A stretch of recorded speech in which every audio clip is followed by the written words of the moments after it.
बोलो विष्णु भगवान की जय। माघ मास के 6वें अध्याय की कथा।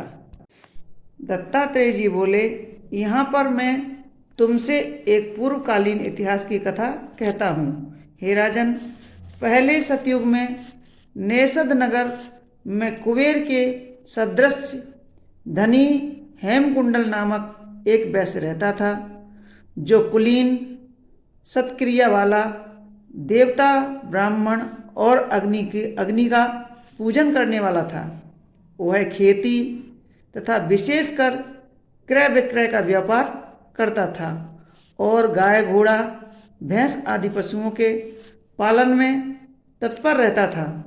दूध, दही, मट्ठा, गोमय, तृण, लकड़ी, फल फूल, नमक, पीपल, धान्य, साग, तेल व अनेक प्रकार के वस्त्र, धातु, गुड़, खांड, चीनी आदि के व्यापार से उस वैश्य ने 8 करोड़ असरफियाँ इकट्ठी कर लिया।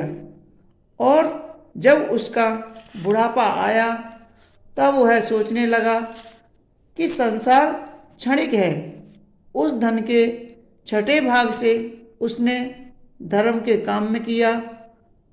विष्णु भगवान का मंदिर, शिवालय, समुद्र जैसा बड़ा तालाब, बावली और सरोवर खुदवाया।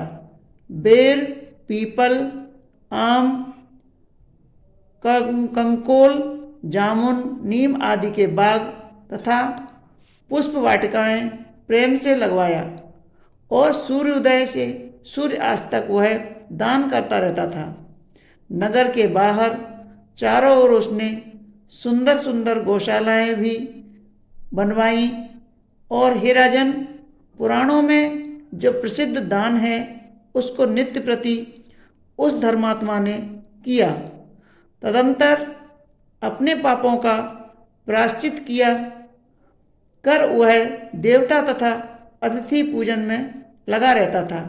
हे राजन, इस तरह सदाचार करते हुए उसको 2 पुत्र पैदा हुए, जो श्री कुंडल और विकुंठल नाम से प्रसिद्ध हुए।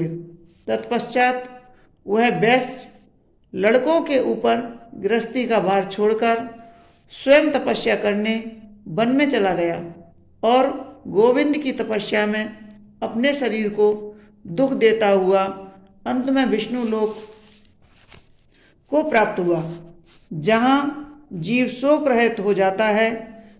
तब हे राजन, उसने दोनों पुत्र रूप यौवन और धन के मद से अभिमानी होकर नरकीय व्यसनों में तल्लीन धर्म रहित हो गए।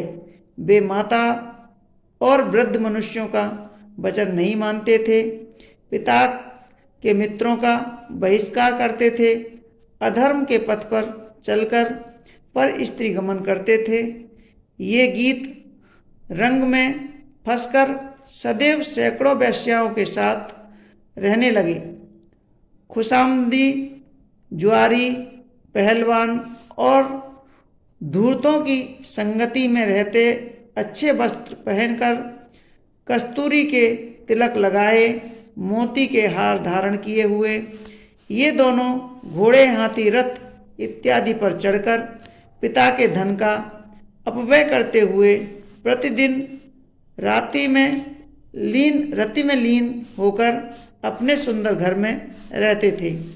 इन दोनों ने कुपात्रों में धन का खर्च किया, न तो सुपात्रों को दिया और न ब्राह्मणों द्वारा हवन आदि करवाया और न ही विष्णु भगवान की पूजा की।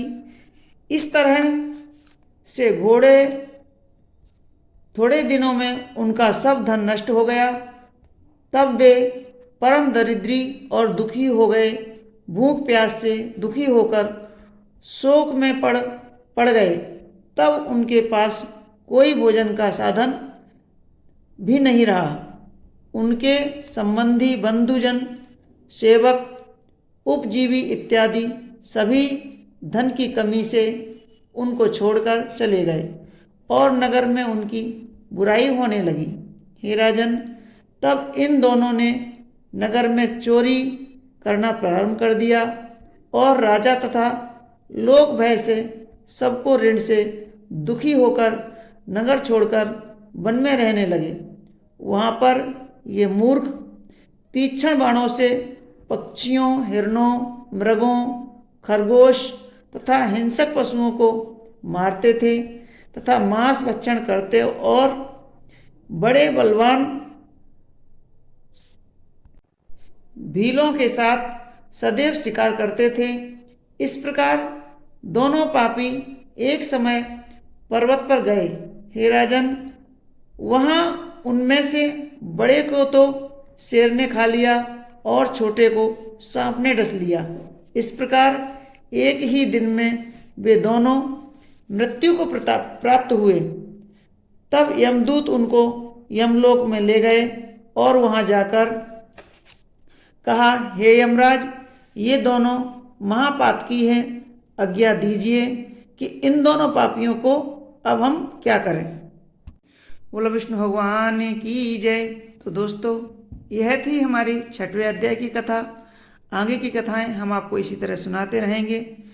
तो हमारी कथाएं आपको कैसी लगती हैं हमें कमेंट्स बॉक्स में ज़रूर लिखें और हमारे वीडियो को लाइक करें, शेयर करें और सब्सक्राइब करें। धन्यवाद।